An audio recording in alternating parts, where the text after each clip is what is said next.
Hello everyone and welcome to the Tea in Tiaras Party 101 training video. My name is Erica and today we're going to go over a few party basics that will apply to every party that you could possibly go to, no matter which character you end up playing. So one of the first things we're going to cover is prepping for your party.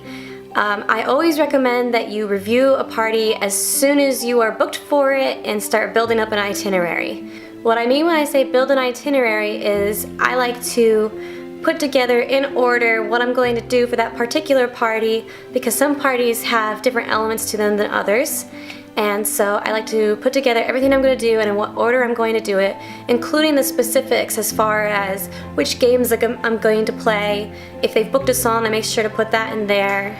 Things like that. And I also like to make sure I highlight the child's name and the age and the parent's name and their contact information. Another important aspect for prep is to make sure you memorize the child's name. It just makes the entire party that much more impressive. Another important pre-party preparation aspect is taking care of the costume and wig.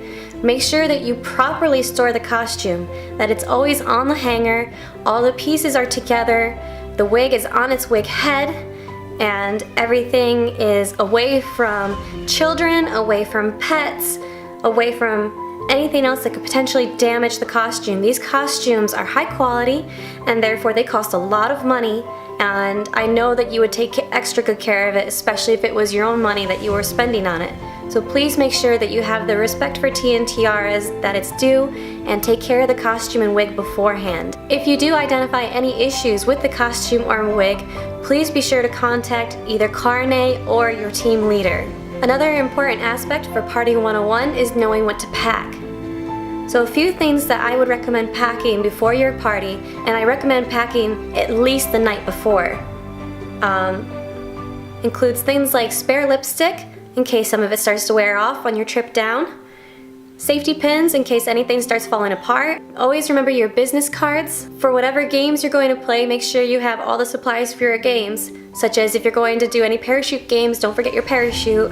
If you're going to play find the object or hide the object, make sure to bring the toys for that. If they have booked a coronation, make sure to bring the tiara. If they've booked an extra sash, wand, anything else, make sure you bring it. If you are a singing character and they've booked a song, be sure to bring your speaker. Be sure to bring food and drink, just in case. You might also want to consider bringing a change of clothes, just in case you have plans afterwards. Another thing I like to do, because kids are curious and they want to look through your basket and all your stuff that you bring with you, whatever you bring into the house that is, if I'm going to be doing a coronation and I have like a tiara, I like to put it in a small bag so it's hidden until the time comes to do the coronation. A small bag could be something like, I like to use the gift bags that you get from Amazon gifts. Also, if they've booked any other extras like glitter tattoos, be sure to pack all of the supplies you need for glitter tattoos, balloons, face painting, whatever else they've booked. Be sure to pack it in advance so you don't forget. Another tip for singing characters is to try and download the backing track to the song that you're going to sing onto your phone, so that way it's available offline. And when you do connect your phone to your speaker and you are playing a song, there's no risk of anybody having incoming calls or anything like that. You can put the phone in airplane mode and it'll still play. Be sure, if it's the first time that you're performing that song, of course practice it in advance, but make sure that you have downloaded the instrumental version of the song to your phone in advance, just in case you have any technical difficulties or trouble finding a good version of the backing track. More about party prep. You want to, in a few days in advance at least, you want to start practicing for your character. So that includes your character makeup, especially if it's your first time doing that character. Be sure to practice the makeup and to send pictures to Carne or your team lead for approval. Unless Carne or the team lead has told you otherwise, make sure that you always send them makeup photos before any gig and with enough time for us to make corrections or recommendations before you have to go. Some more small details to keep in mind. It's easy to forget some of these small details, but they really help go that extra mile in your performance. Things like checking your nails to make sure they're clean, they're orderly, You don't have any chipping nail polish or an obnoxious color that doesn't go with your character. If you're going to have nail polish on, make sure that it's very neutral, or at the very least complements the character, and that you get approval beforehand. Rings. Don't forget, if you have rings on, to take them off. Make sure that you have appropriate earrings for the character. Makeup. I know I've said before, practice your makeup, but also try if you can to find good quality makeup. Tiaras has lots of makeup tutorials coming to you now with recommended products. These products make a massive difference in your overall appearance and the impact of your character's presence. Quality makeup does not mean that it's the most expensive makeup out there. Just be sure to shop around, take advantage of any sales or deals going on. Also, along those same lines, if you're going to wear colored contacts for a different character, be sure to put those in, don't forget them. Another final touch is scent. Things like making sure you've brushed your teeth that morning, making sure that you don't have bad breath, making sure that nothing you are wearing smells. And also, I like to include like a signature scent that I always wear before any gig. I like to wear Vera Wang's Princess. Next, for Party 101, show up on time. And by on time, I don't mean if the party's at 3 o'clock, you show up at 3 o'clock on the dot. I mean 10 minutes early. 10 minutes early is so crucial, and the reason for that is you do not want to risk being late, especially just in case their clocks are running a little bit faster than yours, or if anything comes up in traffic. Always aim for 10 minutes early. Give yourself plenty of time. You do not want to be in a hurry and stressed out right before you have to walk through the door and put on a performance. Plan your trip to the venue ahead of time enough that you have enough time to prep without being in a hurry. I always recommend starting with more time than you think you need, especially for a new character, and then perhaps if after you've done that character a number of times and you've gotten into a good rhythm and you can more predictably plan out the time it's going to take you to do that makeup and wig and costume for that character, then you can adjust your time as needed, but start with more than you think you need. Alright, so now we'll talk about the suggested order of the party. About every party is going to go in the same general order for your itinerary, with a little bit of adjustment based on if the client requests something specifically at a specific time, or if there's been add-ons into the typical 1-hour gig. So the suggested order is to start with your meet and greet as soon as you arrive. Find a spot for you to put your stuff down, and make sure to give all the children, especially the birthday child, lots of attention and to greet them as your character would. Remember to always stay in character. We'll talk more about character quirks and personalities in future videos, but just keep in mind as you are interacting with these children and with the parents that even from the very start when you enter, if you have a more rambunctious character, enter in a rambunctious manner. If you have a more reserved and regal character, enter in a more reserved and regal manner. Stay in character. After your meet and greet, suggest photos and ask them, is there a particular place that you would like to do some photos? Sometimes families have backdrops ready, or they have a particular spot that they want you to have photos in. If they've booked a song, right after photos is typically the best time to do a song when you are fresh and your voice is ready to go. After the song, it's recommended to transition into story time, and we'll go over transitions in a later video. For story time, when you prep your story time, some people like scripts, so make sure you study that script. Some people, like myself, aren't very good with scripts, so I just make sure that I know the story in and out.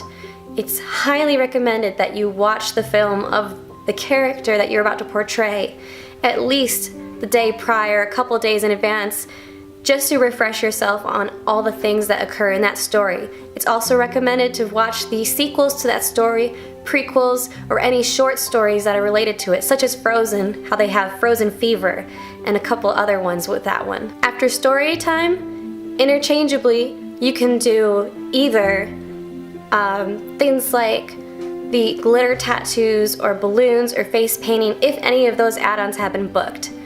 Also, if none of those have been booked or if you're done with those things, you can move into games. We'll talk about games in a later training video. After your games, you can transition into the princess lesson or fairy lesson, depending on which character you are.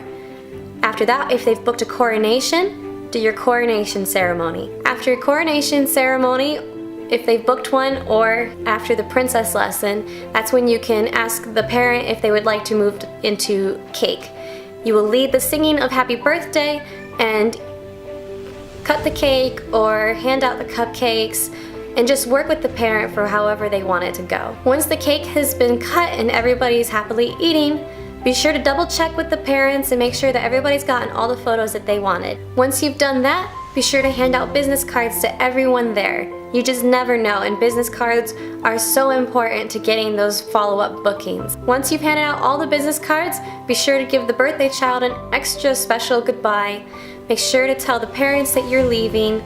If they give you a tip, great, never ask for one. And finally, we'll go over some general rules. A lot of this video might seem like common sense, but you'd be amazed how many people still make these mistakes, so that's why we're going to cover them just in case. Some general rules are things like, so if they offer food and you would like some, feel free to kindly accept but request that they make it to go. They're not paying to sit there and watch you eat. When interacting with the parents and the children, avoid subjects that are sensitive, like subjects of religion or politics or anything else like that. You are there to entertain the children, not to bring your personal views into the mix. Always thank the parent for inviting you and thank the child for having you there. Tell them how special their party is, how much it means to you, things like that. But we'll go more into interacting with parents and children in a later video. Being new to Tea and Tiaras, unless you're watching this video to review, there are going to be a few things that you're going to have to acquire in order to start performing. Things like a basket to carry all of your party supplies in. And by basket we mean like a wicker basket, and there's a number of places you can find wicker baskets at. You will also need at least a couple different types of shoes, preferably flats for most of the characters, especially nude flats. Those are kind of a character 101 universally appropriate shoe. Also, you're going to probably need a corset, so be sure to find a corset that works for you. You will also need a strapless bra. Make sure you have one that's preferably in a nude tone, so that way it'll go with any dress that you wear. You're going to need lots of bobby pins for proper wig placement. You'll also usually want to have your own wig caps, so just get a cheap pack of wig caps off Amazon. You might also need stockings depending on which costume you're going to wear, so getting a pair of nude stockings is recommended. Having appropriate earrings, you might have to go out and buy a pair of appropriate earrings, typically ones like the ones I'm wearing, or small pearls are universally accepted for the characters. So a couple more tips for princess prep or any character that you happen to play. Things like making sure that you always put on lots of sunscreen before you go out in the sun. We do not want sunburnt characters. Regularly taking care of your skin, making sure that you eat right to maintain your weight as well as exercise.